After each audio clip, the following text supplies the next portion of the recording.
What if everything you trusted about investing money was a lie? Sit tight and don't blink as the three biggest Ponzi schemes in history are about to be exposed. From a $65 billion fraud that fooled the world's elite to the shocking story of one man who spent 20 years stealing dreams from everyday Americans, to the incredible tale of a boy who built an empire on lies, got caught, claimed redemption, fell again, evolved his scam like a virus, and fell again. This is Trust and Betrayal, episode 3 of the biggest corporate frauds and scandals in history, where three master manipulators weaponized the most powerful force in finance, trust, and used it against the very people that trusted them, and why it could happen again. If you thought the telecom scandals of episode 2 were shocking, get ready to enter a world where trust is twisted, faith is betrayed, and the biggest lies come wrapped in the most convincing promises. But first, let me show you how a Brooklyn lifeguard became America's greatest fraudster. Number 7.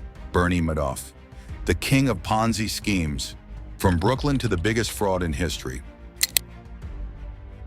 How did Madoff promise consistent returns but delivered the largest Ponzi scheme in history?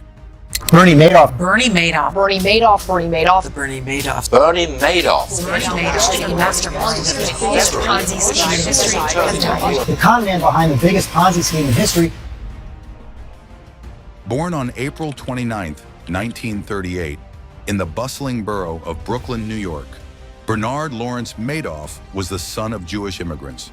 His father, a plumber, and his mother, a school teacher, worked hard to provide for their family, instilling in Bernie a strong work ethic from an early age. Bernie Madoff's humble beginnings would eventually contrast sharply with the opulent world he would come to dominate, a world built on lies and deception. But what turned this ordinary boy into a monster? From a young age, Madoff was determined to rise above his modest roots. He was a bright student, excelling in school and later attending Hofstra University, where he graduated in 1960 with a degree in political science. Though Bernie's academic interests leaned more toward law, he soon discovered a different path in the world of finance. His choice to journey into the world of high finance began with a small but determined step. This decision he made at age 22 would change Wall Street forever. What Bernie's humble beginnings didn't reveal was how he would go on to master the art of deception so perfectly that even the most sophisticated investors would fall for his lies. The question wasn't if he would succeed. It was how long he could keep the plates spinning before it all came crashing down. 1960. Here's what nobody knew about his first year. A young Bernie Madoff stood at the threshold of something that would change the financial world permanently. With just $5,000 saved from lifeguarding, he founded Bernard L. Madoff Investment Securities, a firm that would eventually be at the center of one of the craziest events in history. The company started small, operating as a penny stock brokerage, buying and selling stocks on behalf of clients. But Bernie had a vision, and by the late 1970s, he began to evolve his firm into a market-making powerhouse. By the 1980s, he was seen as one of the most influential figures in the investment world. Long before there were Reddit investment forums, there was Madoff's exclusive investment club, and he played the game better than anyone else, eventually becoming the chairman of the NASDAQ stock market in 1990, 1991, and 1993, a prestigious position that only cemented his reputation as one of the most trusted figures in finance. Would you trust someone just because they're successful? What red flags would make you suspicious? Let me know in the comments below. Behind closed doors, Bernie Madoff wasn't just circulating money, he was taking it from everyone. For decades, while building his empire on Wall Street, he was also constructing something far more sinister in the shadows. A house of cards so massive that its collapse would send shockwaves through the entire global financial system. But first, he had to perfect his greatest illusion, the hidden formula for deception that would bring him to the highest heights of Wall Street. The secret formula was brilliant but deadly. Madoff didn't just manage wealth, he manipulated it. On the outside, his firm was built on a bedrock of trust. For decades, clients poured in money, convinced that they were receiving returns that outperformed the market.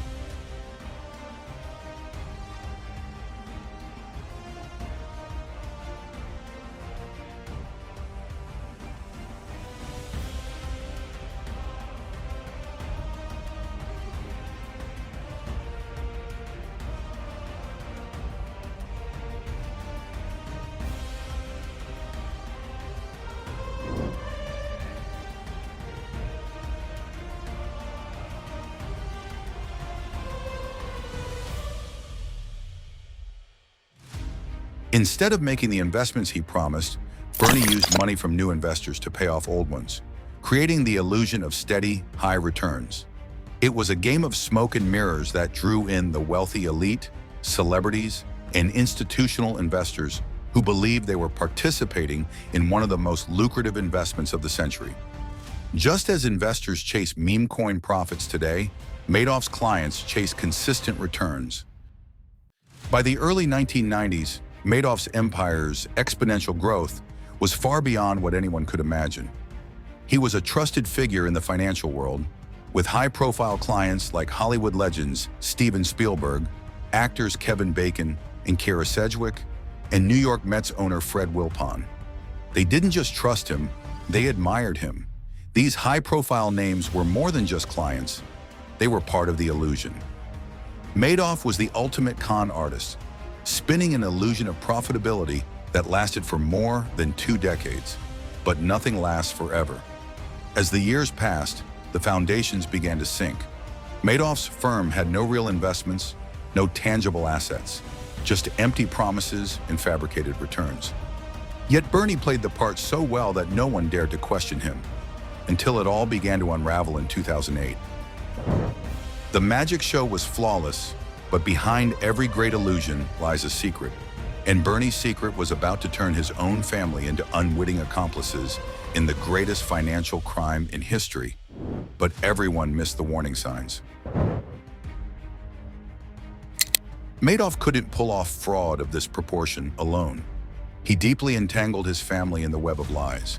His brother Peter served as the firm's chief compliance officer, while his 2 sons, Mark and Andrew, worked for the firm. They were all part of the empire that Bernie had carefully crafted, where everyone turned a blind eye to the growing pile of lies. The firm operated with secrecy, avoiding external audits and raising suspicions among some savvy observers. The warning signs were there, but Bernie was a master of cover-ups, spinning his tale with such charm that no one questioned him. The truth was buried under layers of trust, money, and power. But while Bernie's empire seemed unshakable, the foundations were already beginning to crack. And in 2008, a perfect storm was brewing that would expose decades of lies in a matter of days. The global financial crisis of 2008 was a turning point. As markets collapsed, investors pulled out and asked for their money back. Madoff, who had been living a lavish lifestyle funded by the money of his unsuspecting clients, had no way to meet these withdrawal demands. The funds simply weren't there. His Ponzi scheme was sinking fast under the weight of its own deception. On December 10, 2008, the unthinkable happened. Bernie Madoff confessed to his sons, Mark and Andrew, that his firm was a fraud. For years, they had worked in his shadow, unknowingly aiding in the greatest financial deception in history. They reported their father to authorities after he confessed to running the Ponzi scheme, and on December 11, 2008, Bernie Madoff was arrested. The man who had once been hailed as a financial genius was now a criminal mastermind, exposed for what he truly was. If you are enjoying this mini documentary, subscribe and don't forget to share your thoughts in the comment. Bernie's confession to his sons would trigger a chain of events so devastating that it wouldn't just destroy his empire, it would claim the lives of those closest to him. The arrest of Bernie Madoff sent shockwaves through the financial world. The Ponzi scheme he orchestrated wasn't just the largest in history, it was a betrayal of the highest order. The total losses were estimated at a mind-boggling $65 billion, though the actual losses to investors were closer to $18 billion. Thousands of people had been defrauded. Ordinary people, retirees, charities, and even financial institutions who believed in Madoff's Midas touch. On March 12th of 2009, Bernie Madoff stood before the court and pleaded guilty to 11 federal felonies, including securities fraud, money laundering, and wire fraud. On June 29, 2009, Bernie Madoff was sentenced to 150 years in prison, incarcerated at the Federal Medical Center in Butner, North Carolina, where he would live out his final years. But the true cost of Bernie's betrayal couldn't be measured in billions. For his family, the price would be paid in blood. But the damage didn't end with Bernie. Madoff's fall was only the beginning of the tragedy. His family members, too, would pay the ultimate price. His brother, Peter Madoff, was sentenced to 10 years in prison for his role in the fraud. He had served as the firm's chief compliance officer and failed to stop the scheme, despite the glaring red flags. Bernie's sons, Mark and Andrew, were left to pick up the pieces of a shattered empire and struggled to cope with the fallout. 2 years after his father's arrest, the older son, Mark Madoff, couldn't bear the weight of the scandal. On December 11, 2010, exactly 2 years after his father was arrested, Mark took his own life in his New York City apartment. His death was a grim reminder of the human toll the Madoff scandal had exacted. Andrew Madoff, the younger son, struggled to rebuild his life, but in 2014, he succumbed to cancer, a casualty of the deep emotional scars left by the weight of the family's tarnished legacy.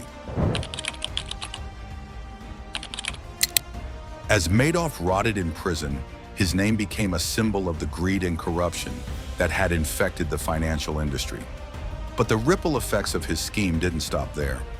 Even Madoff's sister and her husband were found dead in an apparent murder-suicide, a tragic end to a family story defined by deceit. As the bodies piled up and the money disappeared, one question remained. How did the watchdogs of Wall Street miss the biggest fraud in financial history? The answer would shake the foundations of the entire financial system. Madoff's story didn't just end here. His firm's fraudulent activities exposed massive regulatory failures, which the SEC, who had investigated Madoff multiple times before his arrest, failed to uncover, leaving many to question how such a massive fraud could go unnoticed for so long. Whistleblowers had warned about Madoff's operations, but they were ignored or dismissed. The collapse of Madoff's empire laid bare the flaws in the financial system that allowed such an enormous fraud to flourish for so long. Here's a poll. Who do you trust more with your money? Big financial institutions? Independent advisors? Only yourself? Share your choice and why. Bernie Madoff's life and crimes left a scar on the financial world that will never heal. His rise to power was as meteoric as his fall was devastating. In the end, he wasn't just a fraudster. He was a man who used his genius for good to deceive, betray, and destroy the lives of countless individuals. In the years following Madoff's conviction, efforts were made to recover the stolen funds. By December 2023, $4.22 billion had been paid to more than 40,000 victims across 127 countries. But for many, the money was never the real loss. It was the trust that had been shattered, the lives ruined by the financial devastation Madoff caused. But even as Bernie rotted in his prison cell, his victims weren't done fighting. What happened next would show just how far the tentacles of his fraud had reached. Bernie Madoff died on April 14, 2021, at the age of 82, from chronic kidney disease while serving his 150-year sentence at the Federal Medical Center in Butner, North Carolina. But his legacy remains a stark reminder of the dangers of blind trust, unchecked ambition, and the deadly cost of deceit, of ambition gone awry, in the dark underbelly of the financial world.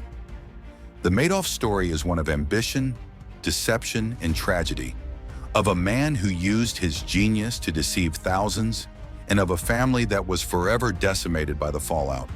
The world may have moved on, but the story of Bernie Madoff is a reminder that sometimes the greatest con artist is the one we least expect. Bernie Madoff may have died in prison, but his legacy lives on in ways that continue to affect the financial world today. And perhaps most chillingly, experts warn that somewhere out there, another Madoff might be running an even bigger scheme. The ripple effects of Bernie Madoff's fraud can still be felt today. The families affected, the charities destroyed, and the institutions that were left to pick up the pieces all carry the burden of his deception. Madoff's story is one that will never be forgotten. It is a story of how a man's ambition led to the greatest financial crime in history, and how in the end, no one was left unscathed. What's your trusted source for financial advice? While Bernie Madoff's $65 billion scheme shocked Wall Street, Another predator was quietly stalking Main Street. For 20 years, this man proved that you didn't need Manhattan connections to build a massive fraud. Just the trust of ordinary Americans seeking security. Number 8. James Paul Lewis Jr. The 20-year Ponzi scheme, the fall of a betrayer. For over 20 years, James Paul Lewis Jr. promised high returns, but delivered nothing but heartbreak for investors. For 2 decades, James Paul Lewis Jr. played the role of a trusted steward, the architect of financial security for thousands of Americans. Like modern fintech apps promising high yields, Lewis sold a dream of easy money. Clients across the country believed he was growing their wealth, ensuring their futures, and keeping their dreams alive. If only they knew what was coming. Behind the polished veneer of Lewis's Orange County firm, Financial Advisory Consultants, lay a staggering betrayal. The man who promised prosperity was orchestrating one of the largest financial deceptions in modern U.S. history. Lewis had perfected the art of using delay tactics to hold investor funds many years before Celsius Network ever thought of doing the same, and freezing their customers' crypto accounts. By the time the truth came to light, $814 million had vanished, leaving thousands of lives in ruins and a nation shocked at the audacity of his scheme. Stay here as we dig into what happened. Quick question: what's the minimum return that would make you suspicious of an investment? Drop your percentage in the comments. James Paul Lewis Jr. wasn't your typical Wall Street power player. Born and raised in Southern California, he exuded a calm, approachable demeanor. To his clients, he wasn't just an investment advisor, he was a confidant. Through Financial Advisory Consultants, Lewis cultivated a reputation for steady returns. He promised consistent, above-average growth through a mix of traditional investments and innovative strategies. Families entrusted their life savings to him. Retirees placed their faith in his expertise, believing their golden years were secure. To the outside world, Lewis was a financial wizard. But to those who looked closely, there were whispers of something more sinister, something financially deadly. Lewis's alleged scam wasn't built overnight. Federal authorities would later describe it as a 20-year Ponzi-like scheme, a masterclass in manipulation. The same psychology that drives YouTube investment gurus drove Lewis's success. The premise was simple: rob from Peter to pay Paul. Early investors received their returns from the money of new clients. The ruse worked so well that word-of-mouth referrals flooded in, swelling Lewis's client base to over 3,000 nationwide. Imagine Lewis promoting his scheme on Instagram. Swipe up for guaranteed returns. Over the years, he managed more than 5,200 accounts, drawing in over $814 million. But behind the scenes, there were no groundbreaking investments. Lewis was fabricating interest payments, inventing profits that didn't exist. He didn't just siphon funds, he gambled recklessly, losing millions in high-risk foreign currency trading. At the same time, he lived a life of luxury, purchasing cars, jewelry, and other indulgences, all paid for with the hard-earned money of his victims. What would you do if your financial advisor started delaying your withdrawals? Share your action plan below. The illusion began to crack in December 2004 when the FBI raided Lewis's office. What they found was shocking. Instead of $814 million, his accounts held just $2.3 million. For years, Lewis had assured clients their money was growing safely. But when questioned, he couldn't produce answers.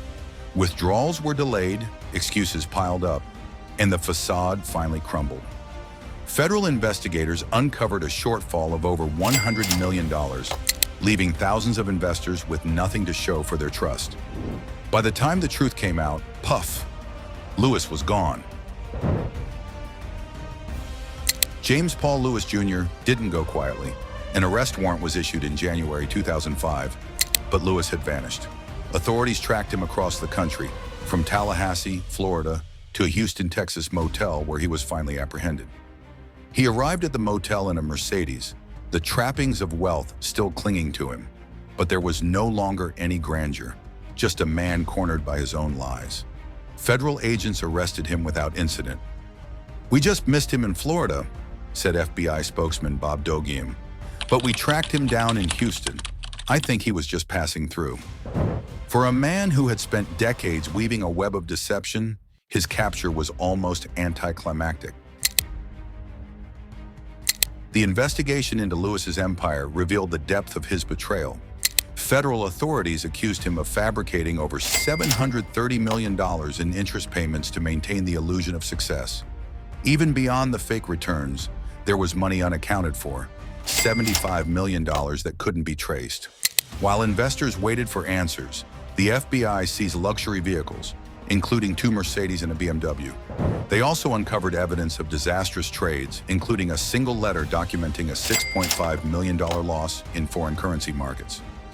The fallout was devastating. Thousands of people saw their savings evaporate overnight. Lives were upended, retirement dreams destroyed. Have you or someone you know ever lost money to a scam? Share your story. It might help others avoid the same trap. As James Paul Lewis Jr. awaited trial, the enormity of his actions became clear. He wasn't just an investment advisor who made bad decisions. He was a con artist who preyed on trust. His story serves as a stark reminder of the dangers of unchecked ambition and the vulnerability of those seeking security. For his victims, the pain wasn't just financial, it was deeply personal. They had trusted Lewis, believing in his promises, only to have their hopes shattered. For 2 decades, James Paul Lewis Jr. built a legacy on lies. And when the truth emerged, it was a reckoning not just for him, but for the thousands of lives he touched. Posed as a financial consultant, running a Ponzi scheme under the guise of high-return investments. How much they stole? $311 million. How they got caught? Federal investigations exposed fabricated returns and a complete lack of legitimate investments. Sentenced to 30 years in prison in 2006. Remains incarcerated. Before we go on, smash that subscribe button to support our channel. It will really help encourage us to make more videos for you. If Madoff and Lewis showed us how experienced fraudsters could exploit trust, our next story reveals how youth and ambition could be just as dangerous. Number 9. Barry Minkow, Z-Best. Proteus. How Barry Minkow evolved into a serial fraudster. His future looked promising as a young entrepreneurial genius, but instead he masterminded back-to-back frauds of gigantic proportions. Meet the teenage wonder who built an empire on lies and, like the Greek character Proteus, then metamorphosed into a fraud fighter, only to defraud again and again.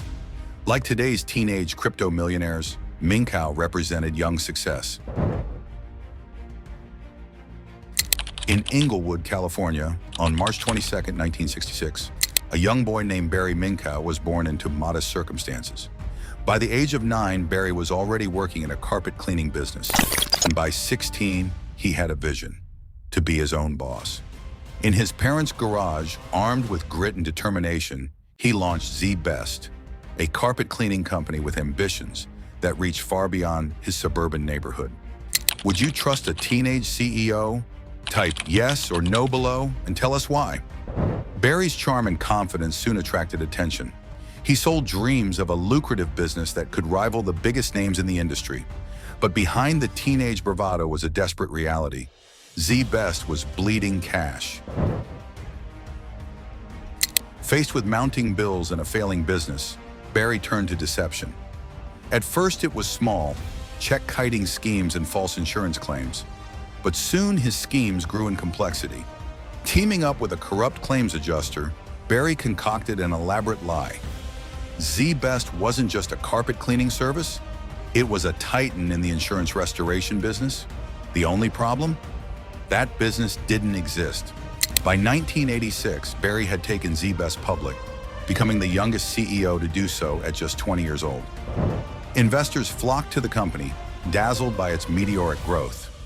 Barry claimed his empire was worth $280 million by early 1987, a dazzling valuation built entirely on fabrications. But Barry wasn't satisfied. To keep up appearances and expand his operations, he pursued a merger with a larger carpet cleaning company. As he spun an ever-growing web of deceit, cracks began to show. beginning of Barry's downfall wasn't a government investigation, it was the press. In 1987, investigative reporters uncovered inconsistencies in BIGGEST financials. Questions about the legitimacy of its restoration projects gained traction, and soon Barry's empire began to crumble. As more scrutiny came to light, BIGGEST's stock price plummeted. In July 1987, Barry resigned in disgrace. By January 1988, he was indicted on a laundry list of charges, including securities fraud, racketeering, and embezzlement. In court, Barry claimed he was forced into fraud by others, but the evidence told a different story. He was the mastermind behind one of the largest Ponzi schemes in history, costing investors and lenders $100 million. On December 14, 1988, Barry Minkow was convicted and sentenced to 25 years in prison. Barry's first stint in prison lasted just over 7 years. In 1995, he was released with a story of redemption. He became a pastor, wrote a memoir about his misdeeds, and founded the Fraud Discovery Institute to expose scams. Do you believe people can change? Should we give second chances to reformed fraudsters? Let's debate in the comments. Barry's investigative work even led to the downfall of several fraudulent operations, earning him praise as a reformed con man using his skills for good. Can you imagine Minkow as a modern influencer? Hey guys, welcome to my fraud exposure channel. But the darker side of Barry lingered. His critics accused him of using his fraud investigations to manipulate stock prices, shorting companies' shares before exposing their flaws. Though he denied wrongdoing, suspicions began to mount. By 2011, Barry's double life unraveled once again. This time, he wasn't scamming Wall Street. He was defrauding his own church. As a pastor, he had embezzled funds from the congregation that trusted him. And in his capacity as a fraud investigator, Barry admitted to insider trading and stock manipulation. The courts were less forgiving the second time around. Barry was sentenced to another 5 years in prison, his legacy as a fraud fighter tarnished beyond repair. Barry Minkow's story is one of ambition turned sour, a rise to fame built on lies, and repeated attempts at redemption that ended in betrayal. His life has been immortalized in books and documentaries, not as a hero, but as a lesson on what unchecked greed does to a person and the human capacity for self-deception. If it is today, blockchain technology could have exposed these frauds instantly, or maybe not. From his teenage garage business to his time behind bars, Barry Minkow's journey reminds us that sometimes even the most dazzling success stories can mask a deeper, darker truth. If you want to watch the complete Barry Minkow story, click the link at the top right. I promise you'll love it. Which fraudster do you think was the most dangerous and why? Madoff, the Wall Street legend. Lewis, the Main Street betrayer. Minkow, the teen prodigy turned serial fraudster. Let me know in the comments which case shocked you the most. Trust and betrayal may have been their weapons, but our next episode, Corporate Raiders, shows us how greed at the highest levels of corporate America led to some of the most audacious frauds in history. Join us as we expose how executives at Tyco, Enron, and Wells Fargo turned corporate excess into criminal enterprise. This has been one of the Downfall Diaries mini-documentaries. Make sure to like and subscribe for more fascinating tales if you haven't already. Tag someone who needs to hear this story. Share your best investment advice in the comments. I'll see you in the next video.